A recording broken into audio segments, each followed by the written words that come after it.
Relapse is frustrating and heartbreaking for both the person who's had the relapse and for the family member and friends supporting them. It's easy for everybody to get down in the dumps and feel hopeless and start to feel like it's never going to get better or everything's ruined. We can kind of get into that catastrophe thinking. But relapse doesn't have to be the end of the story. I don't want to say it's inevitable because if you think it's inevitable, then you might be psychologically setting yourself up for relapse. But I will say that, hey, it happens. And you can actually take those moments of relapse to learn, grow, and make you stronger. The key is not getting so down on yourself that you end up keeping yourself or your loved one stuck in a relapse cycle. The more you beat yourself up about it, the more panicked you get, the more you tell yourself you've ruined everything, the more likely you are to stay stuck in that relapse. In fact, all of that sort of beat you up kind of thinking is really just your addiction trying to convince you that you can't beat it and that you might as well just give into it and that it's just who you are. But that's not really the truth. If you're in a relapse, guess what that means? It means that there's a time period where you weren't engaging in your addictive behavior. And probably, if you're really upset with yourself about this relapse, it was probably a good significant period of time. It's really easy to focus on messing up. But the key is we've got to figure out what was I doing right? What was going right? And you do have to analyze it and figure out what was going wrong, but not in the kind of way where we just want to throw our hands up and give up on the situation. That's really the worst way to respond to a relapse. I call it the efforts. You just get so mad, you throw your hands in the air, you think to yourself, I've already screwed it up. I might as well take it all the way. I'm having to start over. I'm going to have to pick up a white chip, or everybody's going to be mad at me. But honestly, that's not usually the case. And every day in my office, I work with people who have their ups and downs. And most of the time, when they've had good recovery, they can pull themselves out of relapse fairly quickly. And almost always, they come out more insightful, more motivated, and even more committed to making recovery work for them and for their family. The key is, how do you frame it in your mind? You can't just gloss over it and say, "Oh well, it doesn't matter. It's no big deal. Relapse happens." You can't just dismiss it away that easily because it's likely to keep happening if you don't spend at least a little bit of time analyzing what happened. It feels like relapse happened just impulsively or suddenly in the moment, but chances are it was probably building up in some kind of way. Maybe you weren't conscious of it. Maybe you weren't even thinking about drinking, using, gambling, or whatever it is, but you felt yourself getting more and more stressed or more frustrated, or you catch yourself feeling like you're missing out, or that you're being left out of situations, or you catch yourself feeling resentful that you have an addiction problem and you can't do these things that you feel like everyone else gets to do and you don't. Those are what we call relapse warning signs. Whenever I have a client that comes in who struggle with a relapse, I like to really just sort of like get into our critical thinking minds and just sort of break it down and hash it out. I did that a couple of times just today. I talked to someone today who I hadn't seen in several months, quite a while actually, maybe even a year or longer. And first thing I said is, "Hey, good to talk to you. What's going on in your life?" And they told me like a lot of really great progress that they had made since I talked to them. I was actually super impressed. But then they said, "But I haven't been sober the whole time." And you could tell that they just like had this really guilty look on their face and they were expecting me to be all disappointed. And I said, "All right, well, let's hear about it. What happened?"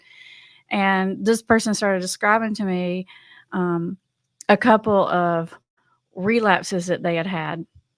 But in a time span of over 2 years, there had been 2 relapses, each of which lasted about a day and a half or 2 days.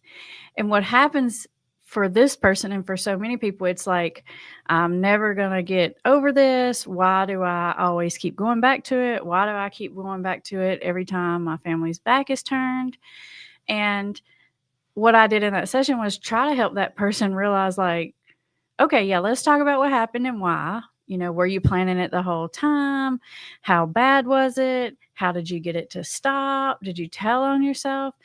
And we worked really hard on, identifying where things were falling through the cracks, but also identifying all of the positive things about the situation. Like, for example, well, it didn't last that long. How come it didn't last that long? And then having that person explain to me how they got it to stop and what they did, and how they actually told on themselves when they didn't even have to do that. And we looked at how even when that person was in relapse, their recovery was actually still working. Because here's the thing, and I was telling a client this just yesterday. Client was saying to me, yeah, but I really wanted to relapse. Like, I think I might have relapsed. Like, if I didn't have that accountability, I think I might have relapsed. And I said, hey, you might have, maybe you would have relapsed. But here, let me tell you what would have happened, because you have really good insight now, and you have really good recovery. So here's the thing: if you had relapsed, it might have went on for a little bit of time. It might have got bad, and you might regret it. But the whole time, all that insight and knowledge and like the little ghost of Amber is going to be haunting you, and you're going to know exactly what you're doing. It won't ever be the same again after you've had real recovery, because you can't unknow what you know. And you can run from the truth, but after you've had some recovery, it's almost like you're living in one of those shows where you're narrating yourself, like Wonder Years or something. And you'll be watching yourself in this relapse, and almost like a sports commentator, play by play. Okay, yeah, there you did. Oh, you said it again. It's almost like you have this dissociated view where it's really not that fun anymore, because you don't get that like blissful denial and that excitement, because the whole time it's happening, you're mad at yourself. You're arguing with yourself. You're beating yourself up, and you can't help but be honest about exactly what's happening. It's like you're watching yourself make these bad decisions, knowing that they're bad decisions the whole time. And so I was telling this client, I was like, it's too late now. You done got the recovery in you. So if it would have happened, it wouldn't have lasted long, because here's what would have went down. Here's what would have been going through your mind. And that person was like, yeah, you're probably right. And I think once we can view things through that lens, people get out of that mindset of, oh, relapse is inevitable and no one ever makes it out of this.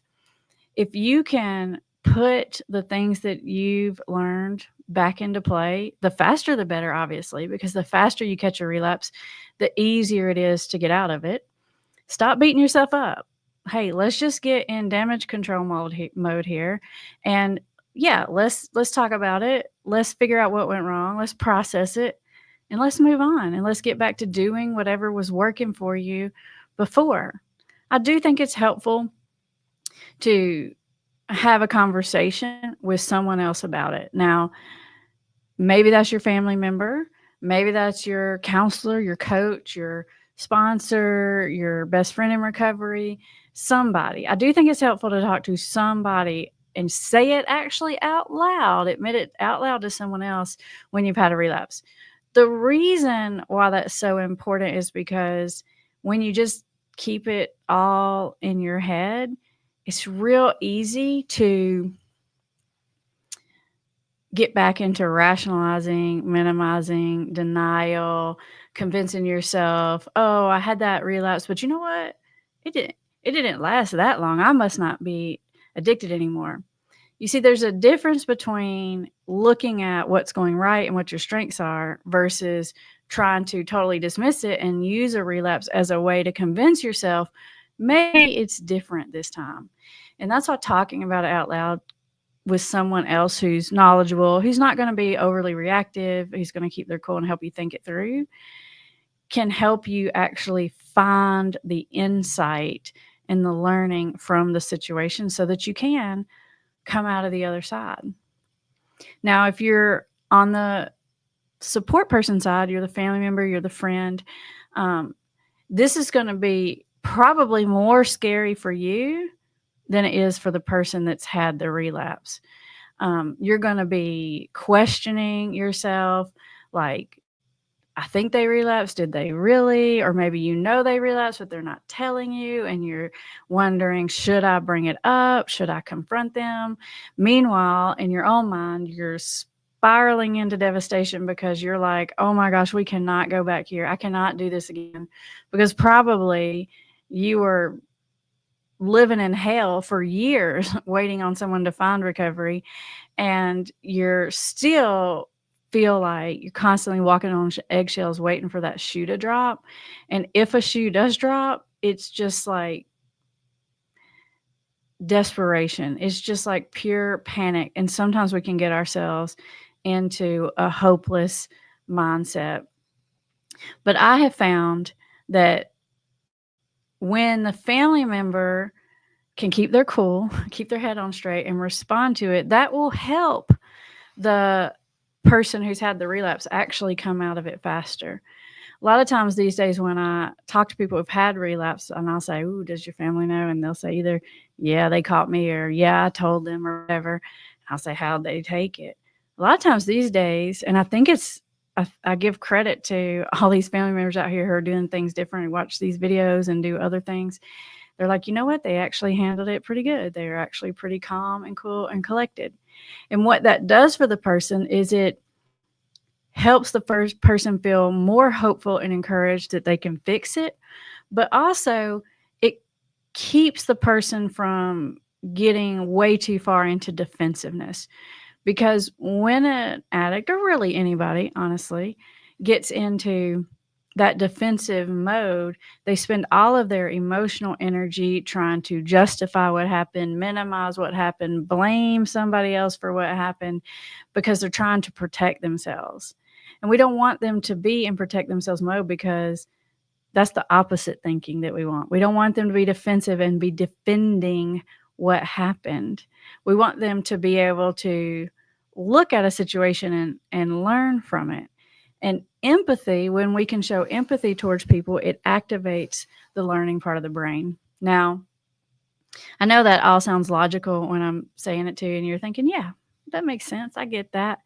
But it's not easy. It's simple, but it's not easy. Because in order to pull this off, especially as the family member, you have to have like Jedi mind control as far as controlling your own emotional reactions to be a stabilizing force. And it's going to be hard because, of course, you're going to be scared, freaked out, panicked. And the other person is probably coming with an energy that's not so great either. And if we just let their panic and their defensiveness and your defensiveness get all tied up together, we're just going to spiral, and the relapse is going to happen longer. Because when someone's in an addicted state, hey, they just want a reason to keep going. And a big old argument with you is a real good one, a good reason to keep going in their mind, because they're just so focused on being mad at you, feeling sorry for themselves. They may be saying, screw you. A lot of times they may go out and just keep it going just because they're mad at you, and somehow they think that's going to punish you. Or it's like, you can't control me, and they just get that defensive posture back up. So the goal is for both sides to be able to stay out of that mindset, because it doesn't have to go all the way back to how it was.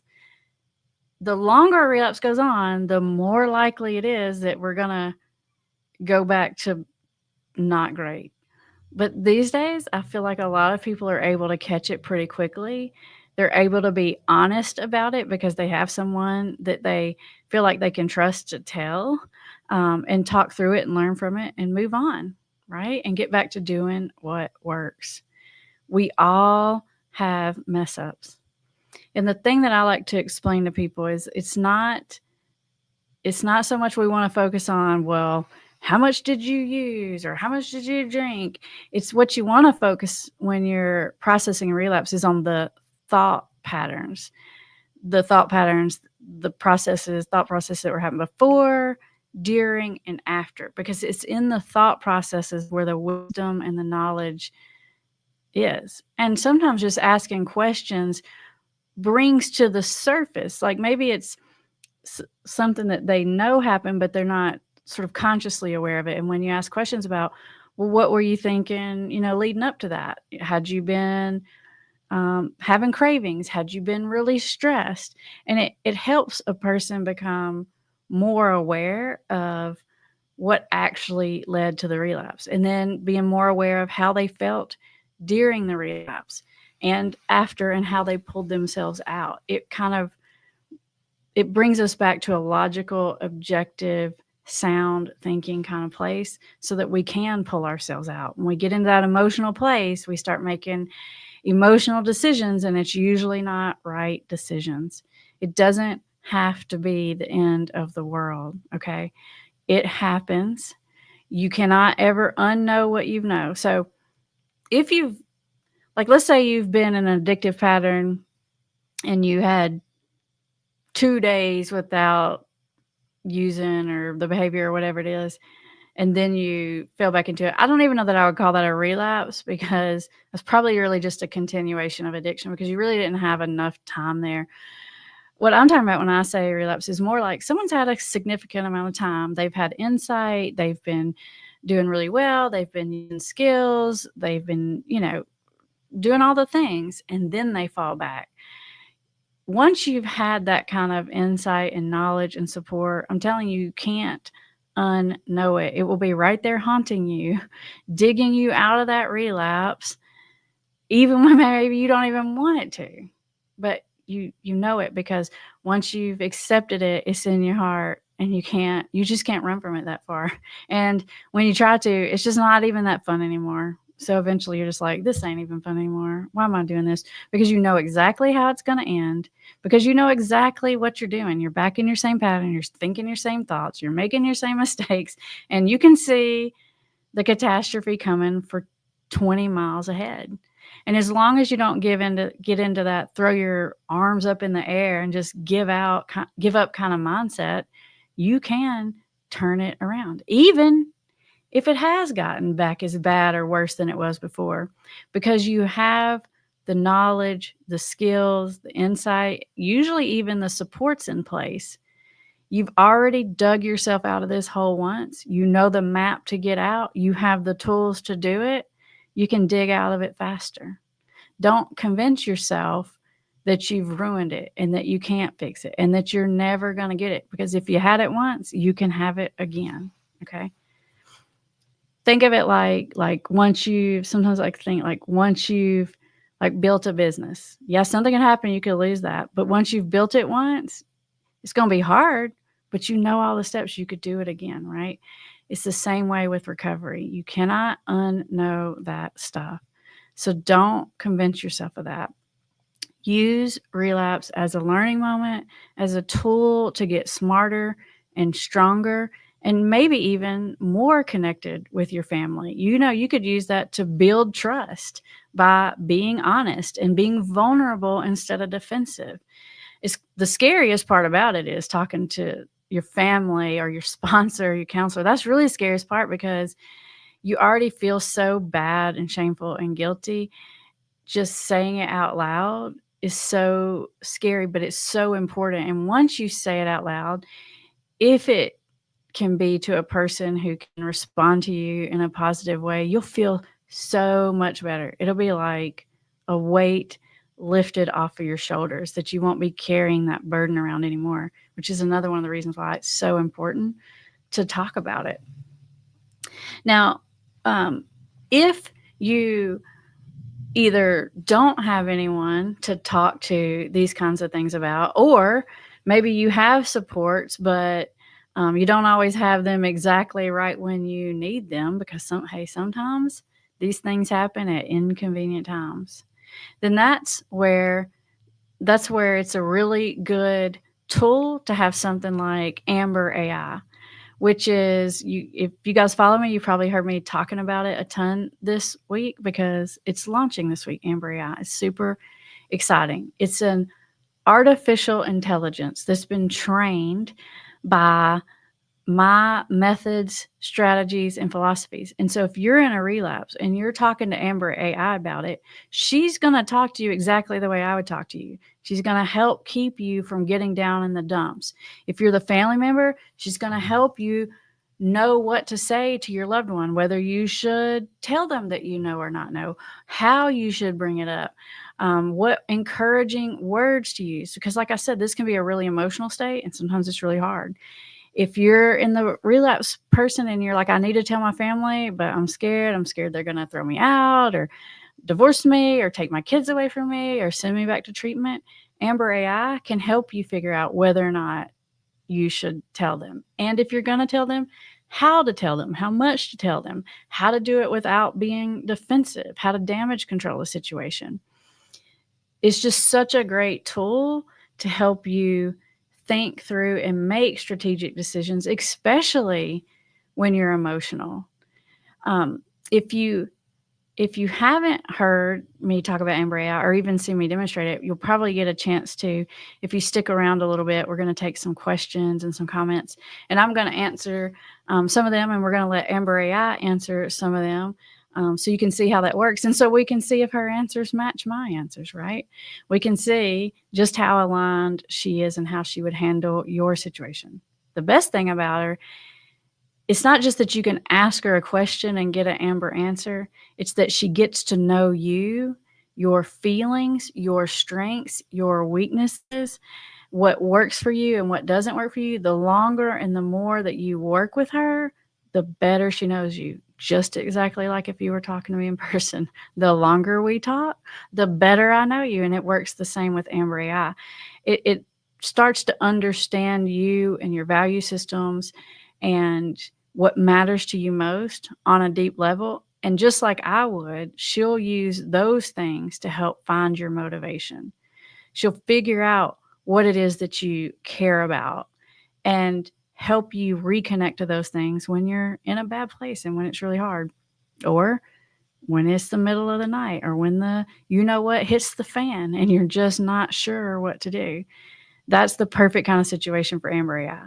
And I'm not saying, that she's there to replace having a sponsor or a counselor or a coach or a group or whatever, but she can sure be a helpful way to process those things, either when you're scared to talk to someone in real life, or you feel really embarrassed about it, or you're not sure you want to admit it, because it's an AI. You don't have to worry that it's going to get upset with you. You don't have to worry it's going to make you do anything. You don't have to worry it's going to tell on you. It's like a safe place to process things. And it is, I just can't emphasize how important it is to process it. Literally, even just the idea of writing it out or typing it out or talking it out will help you make sense of the situation and figure it out so much faster than if you're just keeping it inside. When we keep it inside, it starts to grow and snowball and get scarier and bigger, and it morphs into other bad decisions. But talking about it out loud is like turning the light on it, even if it's talking about it out loud to an AI, because it's allowing you to process the situation and to have a sounding board and a system that can help pull you back on track, especially if you've been talking to her, because she'll know you really well. All right, for those of you who are watching live, thanks for being here. I know it's in the evening, and we've done some of these special lives this week because of the premiere of Amber AI. And so it's kind of cool because usually I do my lives on Thursdays at 1, and that's during the day. And so not everyone can come. It's kind of cool during the evenings because I see different names showing up here. We will still be doing our live tomorrow at the regular time, but it's kind of cool to do it at night because a lot of people maybe work or go to school, and it gives you a chance to be here and join the conversation, ask questions, and all that stuff. All right, let's get to our chat. I have put in the description for you the link to learn more about Amber AI. If you want to try it out, this week is the week to do it because there's like mega discounts because it's the launch week, and that ends on Friday. So check it out. She'll still be there after Friday, but Now would be the time to lock in the good rate if you want to. All right, let's take some questions, some comments, some concerns. I see Family Wahala here. You got lots of emojis going on. You got my attention with all them emojis. All right, let's say hello to people. Hey, Susan. Hey, is it Pat God Jr.? Oh, I look like a vegan teacher. I used to be a teacher. Did you know that? Before I was a counselor, I was a high school teacher for 3 years. Worst 3 years of my life. That's how hard being a teacher is. It's harder than working in detox. I don't think I'd ever go back to that. That was so hard. But I never been vegan. So I'll take the teacher part, but the vegan part, uh, now I'm from the South. It's just, I don't even know that I ever heard of a vegan until I moved to the city. I don't even think that was a thing where I'm from. All right, let's see here. Hey, is it Tiara and Stephanie?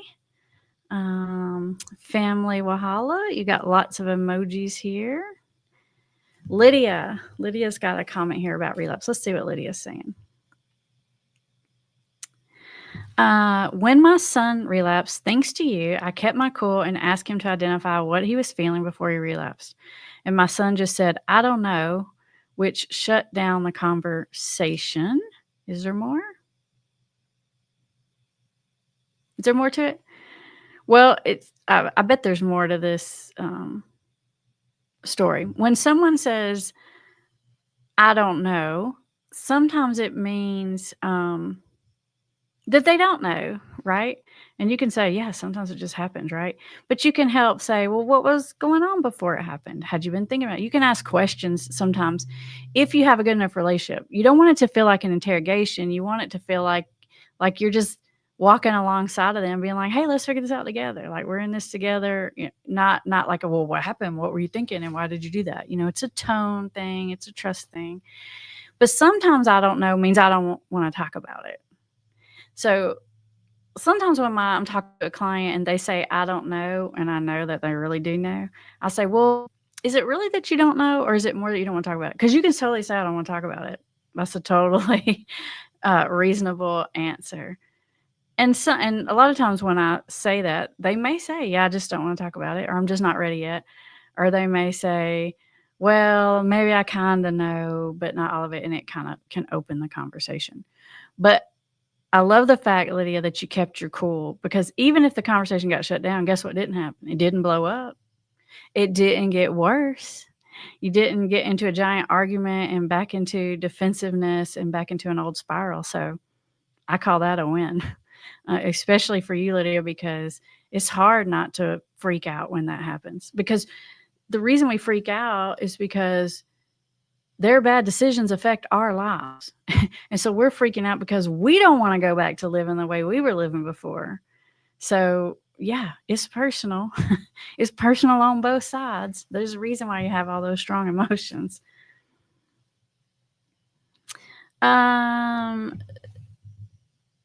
Is it Sherry or Cherie? She says, how do I contact Amber AI? The link is in the description. If you're not signed up, that'll tell you how to get signed up. Once you're signed up, then you just log in from our website, which is familyrecoveryacademy.online. If you've ever done any of our online courses or anything like that, then you have a login already, and it says My Library. You open it up, and she's right in there. You just click on her, and it'll walk you through it. Like there's the first thing that comes up is just some information about how it works and tips and tricks. And then you hit the next little button and you move on, and you'll see like it'll say start a conversation, and a little bar pops up, and you can actually verbally talk to her like you would on the phone with someone, or you can text back and forth talking with her, or you can talk to text back and forth talking with her. It's really easy. And honestly, if you didn't know it was an AI, you wouldn't know it was an AI, because it doesn't feel like a robot. Like it responds to your emotions, not just the facts of what you're saying. It's pretty cool. It's actually kind of mind-blowing, if you ask me. I feel like she's way smarter than I am. Let's see. Hi, Bill. Hello, Missy. I don't feel comfortable with a computer knowing me. It is kind of weird to think about it, right? Feels kind of like Star Trek land or whatever. If you've ever tried it, like even if not even just tried Ember AI, but like any kind of AI, like ChatGPT, or even like your maps that you use in your car to guide your directions, that's an AI. Trust me, if you're online, like you're online right now, the computer already knows you. Google knows everything about you already, and they're just using that information to try to figure out how to keep you on their platforms longer or sell you stuff. At least with Ambria, she's there just to help you. So if you go online, there's no way to get around the computer knowing you. I mean, how many times you've been online and like maybe you looked at some cute shoes and then later in the day you're on a different website and they're like popping up an ad right there. Mm-hmm. It's too late for that. We're in 2025. Let's see here. Missy says, when AI takes over humans, this will not seem like a good idea. I don't know. I've seen all the scary movies. It's kind of interesting. I'm not saying there aren't any drawbacks to it. I'm not saying it's not perfect, but think about when the internet came out. What did people think about it? Think about when cell phones came out. What did people think about it? Anytime there's a new advancement in technology, our first reaction is to be scared and skeptical and nervous about it. And there are reasons for that. I think we do have to be thoughtful about how we venture into new territory, but we also have to be open-minded. Think about people who maybe were like, I'm not going to get on that internet, I'm not going to use email, right? There was a time not that long ago when that was the case and that was the feeling. So we're here, whether we like it or not. It's happening. You don't have to subscribe to an AI for an AI to be learning from you. On every website, on every social media platform, there is an AI behind the scenes already learning everything about you. If you're on YouTube, it's already happened. If you're on Facebook, it's done. Let's see. Hey, Beth from Virginia. Hey, Christine. And Lydia says, I love Amber AI. She's like having a supportive friend with you all the time. Thank you. I love Amber AI. That's why I'm excited about it. I've created a lot of things. I've never been as excited about anything as I am with Amber AI because it's pretty impressive and amazing what she can do. In fact, before I did this video, I told her, I'm going to do this video. Can you help me come up with an outline? And she literally spit me out a whole outline for you, and it was right on target. Hey, MJ, first time in the live chat. Glad you're here. Welcome. Missy from Louisiana. Hello. Kristen is here. Kristen says, I think it's an amazing resource. I'm not sure I'll need it now, but thank you. You're helping so many. Thank you for your support, Kristen. Missy says, if someone has been a hard alcoholic for 25 years, is it a lower success rate when they go to treatment? This is a good question. I'm going to answer this one, Missy. And then I'm going to let Amber AI answer it. But don't worry, it won't have your name on it because I'm going to copy paste it in there from me. So you don't have to worry. My answer to that would be no, I don't think that a person having 25 years has a lower success rate. Because a lot of times when it's gone on long enough, then it's gone on long enough for someone to realize sometimes that it's bad, and long enough for someone to have tried a lot of things already to fix it. And a lot of times it makes them more ready to do something about it. Actually, I think it's a lot harder to get people out of it who haven't been in it long enough. Because when someone's only been struggling like a year or two, it's really hard to convince them that they have a problem. When someone's been struggling for a long time, they're already convinced. So if you think about it that way, in some ways that can be helpful. Now, it's easy for someone to convince themselves, oh, I've always been this way, and you can convince yourself that makes it less likely for you to get out. But I see people get out of this who've been drinking since they were 12 years old. I've seen people get out of this who stop drinking and stop being alcoholic when they're 22. So yeah, it can happen no matter how long it's been. But I wouldn't say it makes it less. That's my answer. Let's see what Amber says. See, I'm going to copy paste it over there. Give me one sec. Oh, it's not going to let me copy paste it. I'll just type it in. We'll see what she says. I think I can share the screen with you so you can actually see how it works in person.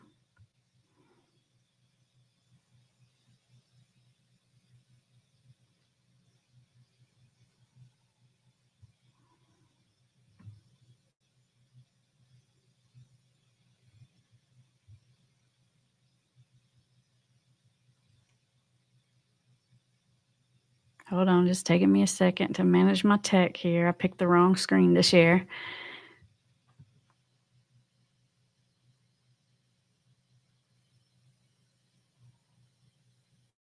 Here we go.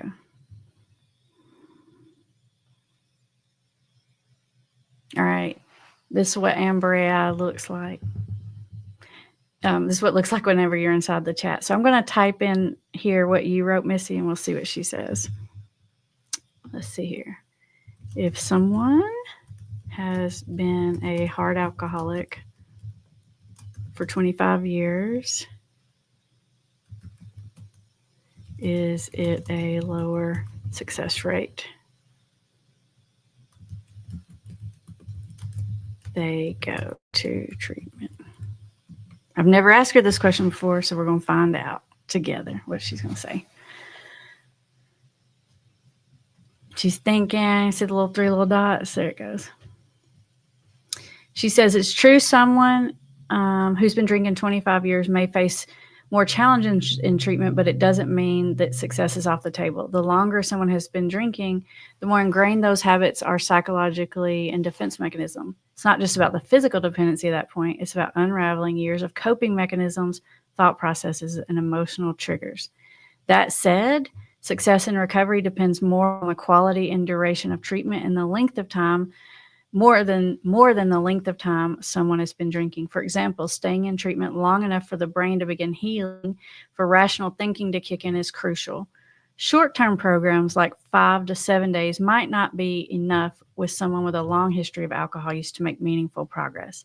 Longer-term treatment combined with ongoing support can make a huge difference. And also, motivation plays a big role. Even if someone initially enters treatment reluctantly, they can still succeed if they stick with it and engage in the process. Recovery is absolutely possible, even for those of decades of heavy drinking behind them. It just takes the right support, persistence, and time. What is your biggest concern about this? Is this someone you know, or are you just curious? So you could continue this conversation back and forth, Missy, but Amber AI is exactly right. If you want like statistics and research as far as, chances of long-term success, it's a lot more tied to, if someone does actually go into treatment, it's a lot more tied to how long they stay into treatment than it is to what they were using or why they went, even if it was because they didn't want to. And like I said, I think sometimes when someone has suffered longer, they're more ready to get better. When someone hasn't done it long enough, I think that's actually harder. That's my personal opinion. Because I've worked with young people for a long time in my career. Let's see. Beth says, I'm having a hard time setting boundaries with my daughter as far as coming to see kids. We just got custody of the children. We want to be sure she has not drank because she wants the kids to come visit at her apartment. Beth, do you want me to run this by Amber AI? Because I will. She says, this can be tough, especially I think what you're saying is it's more than just she wants to come over to your house and visit. It's like she wants the kids to come visit her at her apartment. Honestly, and we'll see what Amber AI says, but and especially if you got legal custody, then you probably had to go to court and prove there was like a substance abuse problem or something happened or whatever. A lot of times when it comes to custody and there's the chance that one of the parents has a substance abuse problem, they'll require some kind of ongoing monitoring, like SoberLink if it's alcohol or drug testing if it's drugs. And honestly, that's probably what I would want to put in place when it comes to children. That's the thing that's going to give you the best peace of mind when it comes to a situation like this. And I don't know if your daughter would be open to that. I certainly have a lot of people who have problems who are going through divorce who that's exactly what they do because they don't want to have supervised visitation and they don't want to have everyone crawling up their butt every time they want to see their kids. And so they're like, yeah, I'll just do this. It's actually a much easier way to do it than to have supervised visits and all this stuff because it's like you can still be yourself and be a parent and it's being handled and monitored, but you still have your own privacy and independence too. So that's my thought about it. Let's see what Amber says about it.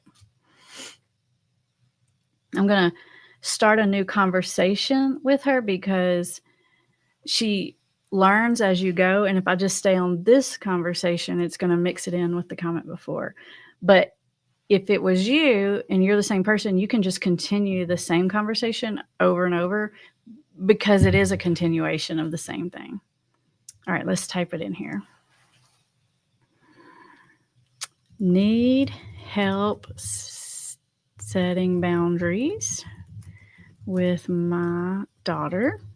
And y'all, I don't know how closely y'all can see this, but I'm spelling everything wrong. But that's okay. She'll figure out what I'm saying. As far as coming to see kids, we just got custody of the children. We want to be sure she has not drank because she wants the kids to come visit.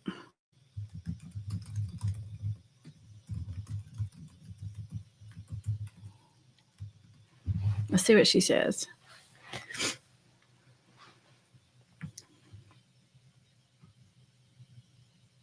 All right, Ambrea says, first off, I want to say how much I admire you for stepping up and taking custody of the kids. It's a huge responsibility, and it's clear you're doing everything you can to protect them. Setting boundaries in this situation is tricky, but absolutely necessary for their safety and well-being. When it comes to ensuring your daughter hasn't been drinking before she visits, the key is to frame the boundary in a way that focuses on what you will do rather than trying to control her behavior. For example, instead of saying you can't drink before seeing the kids, you could say something like, if I feel like you've been drinking, the visit will need to be rescheduled. This keeps the focus on your actions and makes the boundary setting something you can enforce without getting into a power struggle. You might also consider using tools like SoberLink device, which can help provide real-time alcohol monitoring. It's a way to rebuild trust and accountability without relying solely on your judgment. If she's serious about staying sober and being involved with the kids, she may be open to this kind of arrangement. It's also important to have a plan for how the visits will be structured. For example, you might start off with short supervised visits and gradually increase time with kids as she demonstrates consistency and sobriety. This gives her a clear path forward while keeping the kids' safety at top priority.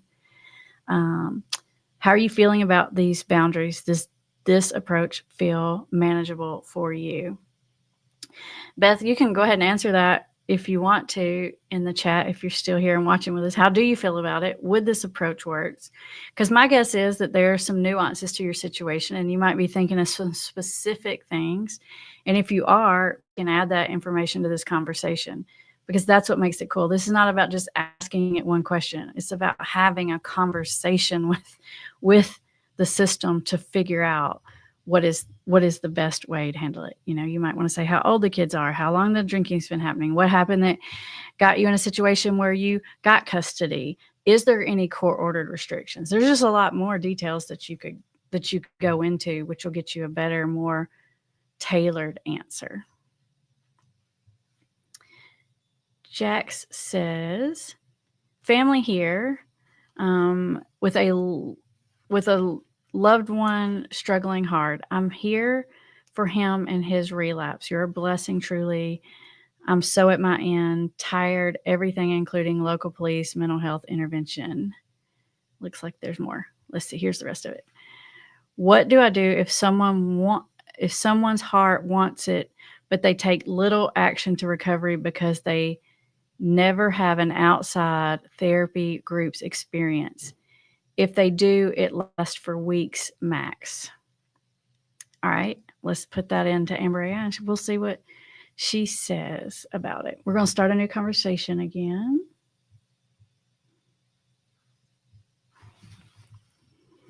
What to do if someone's heart wants it, but they take little to no action to recovery.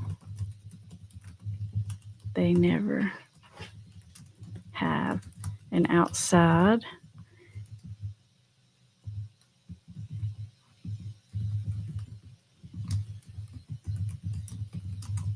if they do, it lasts a few weeks max.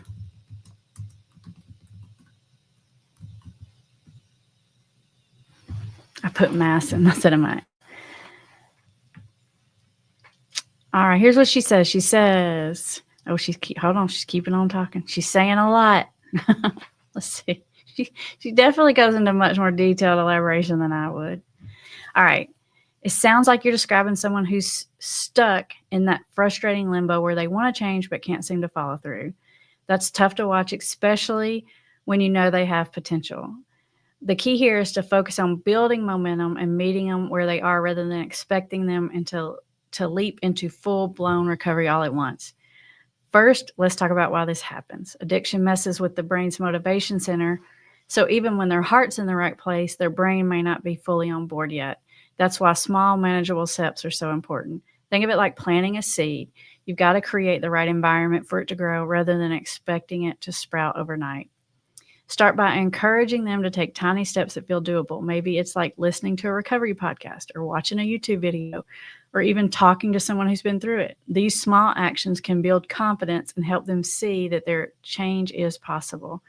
And when they do take a step, no matter how small, validate it. Say something like, I think that's a great idea. I'm proud of you for trying it. Positive reinforcement can go a long way.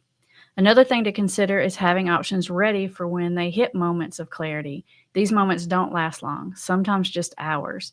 So you've got to be ready to act fast. Research treatment options now. So when they say, I'm ready, you can move quickly. Think of yourself as the sweeper in a game of curling, clearing the path to make it as easy as possible for them to slide into action. If you don't know what that game is, it's the game they play where it snows a lot. You can look it up. It's called curling. Like they don't have that in the South here. That's why I said you might not know what that is. Another thing to consider. Oh, wait, hold on. I got to the wrong place. If they've tried therapy or groups before but didn't stick with it, it might be worth explaining why. Was it the wrong fit? Did they feel judged or overwhelmed? Sometimes it's about finding the right approach with the right person. For example, motivation or interviewing is a great technique for people who are ambivalent about change. It focuses on their motivation and helps them work through their fears and resistance. Lastly, don't underestimate the power of your own influence. Family can play a huge role in keeping someone motivated, staying patient, persistent, and supportive.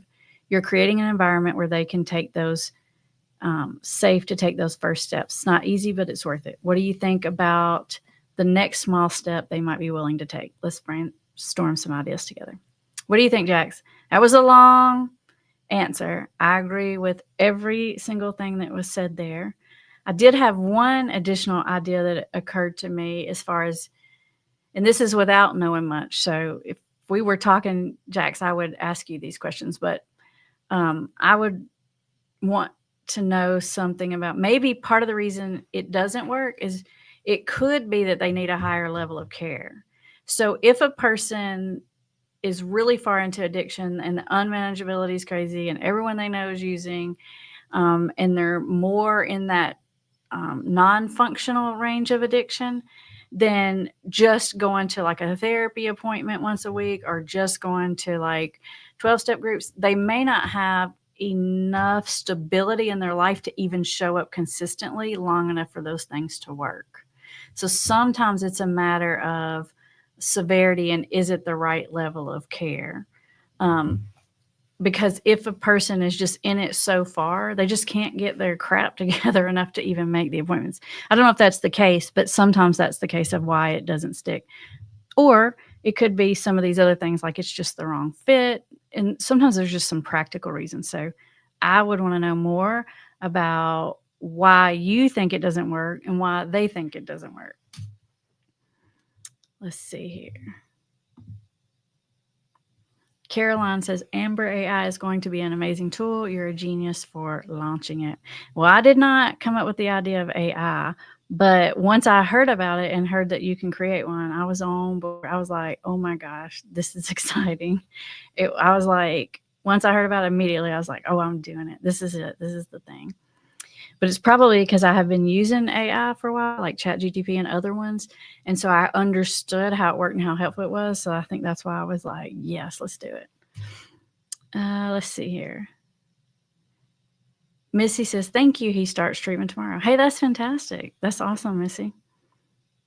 Amanda says, first time I've been in live chat, but I love listening to your videos, and my husband is in rehab right now for the third time. When his therapist called me the other day to tell me to listen to some guy about, hold on, brains on addiction. I told her to listen to you, and I know about it already. I sent you her links so she could listen to it. Thanks, Amanda. I like it. You're out there advocating for me. I love it. Amanda's like, I already know that. What else you got? That's right. That's my girl. You researched up on it. You're 5 steps ahead. I love it. I think that's fantastic. Missy says it's a 28-day outpatient, 5 hours a day. Okay. So Missy, that's called, usually what that's called, Missy, is partial hospitalization treatment. They call it PHP. It's like day treatment. It's like they go during the day. It's almost like going to school and they're there all day, but then they come home at night. And that is the level of care that's just under inpatient treatment. So it's like not all the way inpatient. That's why they call it partial, but it's the next closest thing. So that's not the highest level of care, but it's a medium high level of care. So that's a good thing. Let's see. Jack says, why does he think he can do it himself? He says he needs help, but seems little to no outside help because bad therapy group experience. Okay, so this is Jackson. You're following up on what you said earlier. Let's come back to that. Why does he think he can do it himself? And he says he needs help, but seems little to no outside help because of bad therapy group experience. I would want to know, Jax, if I were working with this person, I would want to know, well, tell me about that. And let them tell you specifically about the bad experiences. And what you don't want to do is sort of try to be defensive about whatever they say, because that's probably what you're going to be thinking. And I say that, Jax, because that's what I would be thinking, like, well, you still need to go or whatever, I'd be thinking about that. But I would say, yeah, what went wrong? And then when they say something that's credible, you can be like, yeah, I could see where you come from. That probably wasn't very helpful or whatever. When they say something valid, you can say this question, Jax. You can say, was there anything about it you liked? Did you ever work with anyone that was helpful? What about it did you like? Because almost always in any situation, it wasn't either all great or all bad. So if you let someone talk about what they didn't like, they feel safe, right? And they feel like they don't have to have their guard up. So when you ask that next question was there anything about it that you liked? Were there any people there that was helpful? Then it triggers them to start to think, well, I did meet some cool people there. Well, we did have this one counselor one time who was really neat and it starts to get them to think. And then you can say, okay, we need to find something that's more like that, right? And so you're listening to what they think and using what they think is going to work for them or not work for them to help guide them into a situation that might be more helpful or relevant, or that they're more at least willing to consider. Modern Monarch says, question, I like your question marks here. It says, Amber, my partner, a veteran, relapsed back into alcohol. He says he's willing to go to rehab for 30 days. He says I'm his motivation, but he won't make the call to the VA, which they make the arrangements. Is he just manipulating? He's been drinking for 20 years and says it's really hard to quit. He was sober for like a month and he has periods where he stops drinking. Okay. This is a great question. I got an answer for you. When someone says they're willing to go, if you're allowed to call the place and schedule an appointment, if there's anything you can do to make it easier for him to take that step, do it. Now, other people will tell you they have to make the calls and they have to do all this and that, and I'm going to tell you different, okay? If there are pieces of it you can't do recovery for him. But you can call the Veteran Center and find out what the benefits are and what he needs to do. There's a lot you can do to help logistically. So if he says he's willing to go, then you can say, great, I'll call and find out what the deal is. And then you'll come back to him and you'll say, hey, this is what the deal is, blah, blah, blah, blah. Now, if he's just manipulating, when you say you'll do that, he'll start backtracking. So you're going to know whether he's manipulating based on how he responds to that. But the fact that you said he's been drinking 20 years, it's really hard to quit. But the fact that you said he was sober for like a month and he has periods where he stops drinking, what that tells me is that he does want to stop. No one gets a month without being pretty serious. And it was a month of where he quit drinking totally, not just cut back, but quit drinking totally. So there might be some ambivalence about it, but there's definitely some real change talk here, some real motivation. There's a big piece of him, a growing piece of him that wants to do this. And so sometimes you just want to make it easier. You want to lower those barriers to entry. To me, that's a lot of what Amber AI is about. Like, right? It's like, if I'm too nervous to talk to someone, well, will you talk to Amber AI? It's like, how can we make it easier for people to access what they need? Because when it comes to addiction, you're just fighting an uphill battle. You have a lot of ambivalence, you don't feel good, you can't think straight. So we don't want to make it any more complicated or hard than it can be. The good thing about being a vet is he probably does have resources. The difficult thing is there's probably a bunch of processes and procedure and hoops that's got to be jumped through to put it in place. And if the Veteran Center or whatever, if they'll let you do some of it, sometimes they won't. Sometimes they're like, no, he's going to have to call. But if they'll let you do some of it, do whatever part of the process you can do, even if it's just the research part. Let's see here. Stephanie says, shout out to Slayer Sober if he's watching. Nicole says, he's had 2 DUIs and continues drinking. He doesn't drink daily anymore, but uses going to friends to work on farm stuff. I want to say farm stuff. That's the way I'm reading it. As an excuse to drink and get drunk and then drives home. I'm worried he's going to blow up our life again. We are getting married soon. All right, let me read that again, Nicole. He's had 2 DUIs and continues drinking. He doesn't drink daily anymore, but he's going to friends on the farm to do farm stuff, excuse to drink. Okay. So this is probably, I know I don't have much information here, but my first thought, Nicole, is it's just somebody that's still functioning pretty well, isn't drinking every day, but is over drinking when they do drink. I call that's usually somewhere in like stage 3. And the whole going to the friends and farm stuff is not uncommon at all.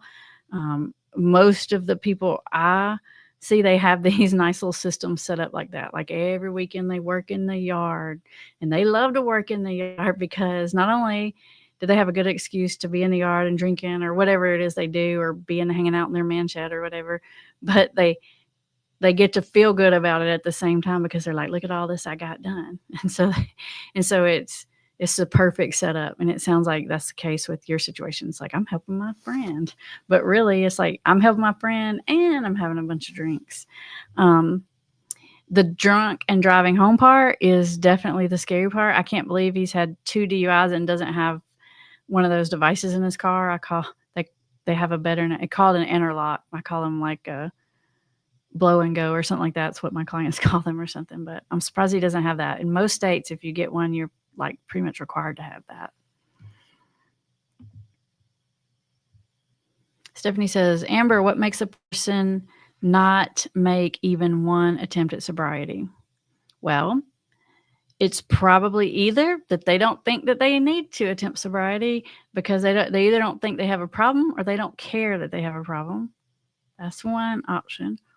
or that they realize that they have a problem, but they've convinced themselves it's so severe, there's nothing they can do, and they just want to throw their hands up and give up, and they just sort of give into it. That's actually that second one is actually, I think, the more difficult one to deal with.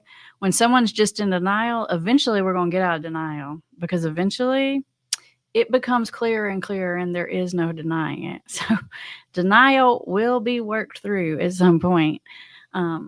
So my guess is it's probably going to be either one of those two things. Or a third option could be they actually do make attempts, they just don't tell you because they're afraid that they won't be successful. And so they don't want to create that kind of like embarrassment if they're not, or accountability. So usually secretly people have more insight than they let on, and they secretly are trying some things long before they ever admit it out loud. So my guess it would be one of those three. Bill says, in my experience, court-ordered structured treatment works well. I agree, Bill, because court-ordered usually means it's going to last long enough. It means someone's leveraged in there, so they're likely to continue going and complete it and do all the time. And the accountability, I agree. I'm with Bill.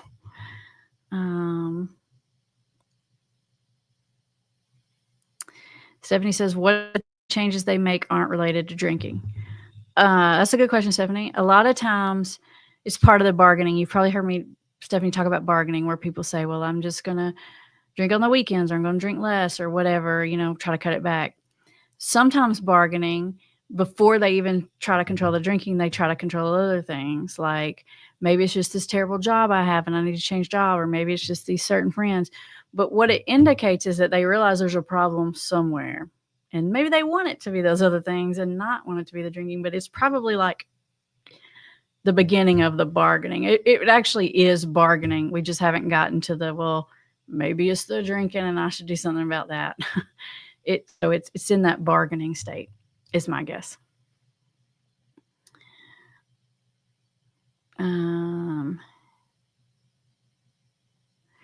Let's see here.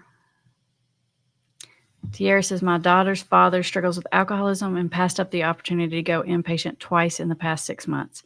He tells me he stopped drinking and agreed to SoberLink.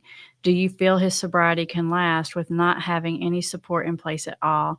He said that him working is best as a distraction. The fact that he's willing to do SoberLink is a big step. What that tells me is that he's serious about it, and the fact that he has stopped drinking also tells me that he's serious. So I think all the intentions are in the right place. It's a little uneasy because you just want to make sure that the person's gaining some insight and like learning what their relapse triggers are and working through some of that. But everybody doesn't have to go to treatment to get better. The research shows that most people get better without going to treatment. So I do feel like his sobriety can last. I'm not saying for sure that it will, but I am saying that those are two really big steps that tells me that he's serious about it and that it's a real true effort. So yeah, I think it can. And the longer he's sober and the longer he's on that SoberLink, the clearer his thinking is going to be and the more insightful he's going to be.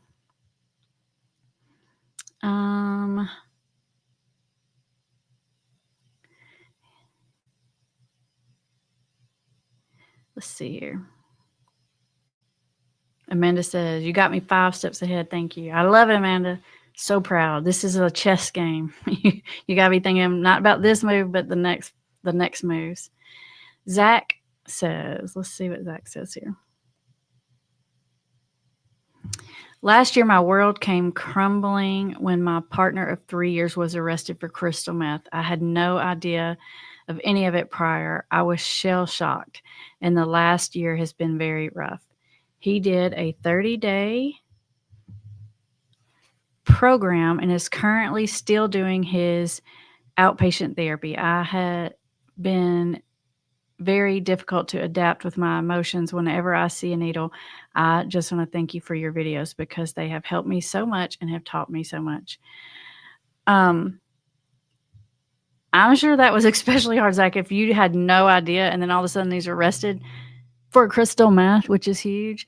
I'm guessing you have some serious betrayal trauma going on, that it has totally shaken your confidence in what happens when you have such a huge secret come out like that. It messes your mind up, Zach, because you're like, how did I not see that? Is everything they ever said is a lie? Like your own internal sense of safety and trust and just trust in yourself gets crumbled. Especially, it's not like it was like building up and going on and, slowly, and you knew it over time. I mean, that's not great either. But when it's like, I was with you for 3 years and I had no idea you were doing crystal meth, that's going to shatter your sense of just trust in the universe. So I'm sure you are struggling. It is good that he did a 30-day program and that he's still in outpatient therapy. And the fact that he got arrested means that there's some leverage over him. And just like Bill Chill said earlier, that court-ordered stuff can be helpful. That leverage is helpful. That accountability is helpful. And I'm glad that these videos have been helpful for you. And that's a big curveball to find out all at once. So, man, I feel for you.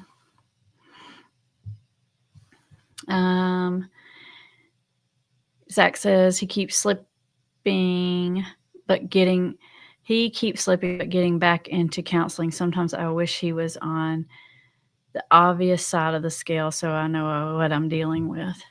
Yeah, there is a lot of back and forth, especially in the beginning, and it's like it's a lot of ups and downs. It's a big roller coaster, and it's hard to keep yourself emotionally stable when you're tied to someone who's, on the roller coaster. You feel like you're constantly waiting for the shoe to drop and you're on eggshells all the time. It's tough.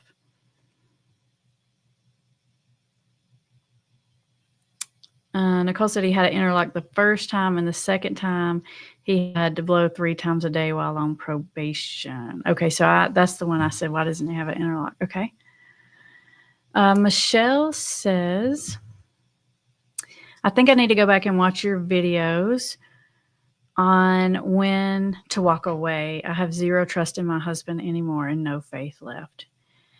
Yeah, even though I'm on here every day talking about how to be supportive and help someone who has an addiction, there is a time when enough is enough. And just because I say that these are the things that work doesn't mean I'm telling you that you should do them. Okay?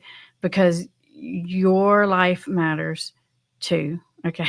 And sometimes if you hang in there too long, you're just going to drown with someone. So I know I'm constantly talking about being positive and encouraging and sticking with them through relapse, but that's me telling you what they need. But I need you to also consider what you need into the equation too. So I never would blame anybody, and I will tell you all the time, I would probably walk long before you guys would walk, probably because I would know all too well what I was dealing with. So don't feel bad about that. And yeah, go back and watch those videos, because it does. I never tell someone to walk away. I always say, you'll know, but it helps you to sort of think through, is it time? Yeah. And there's 2 or 3 really good videos on that.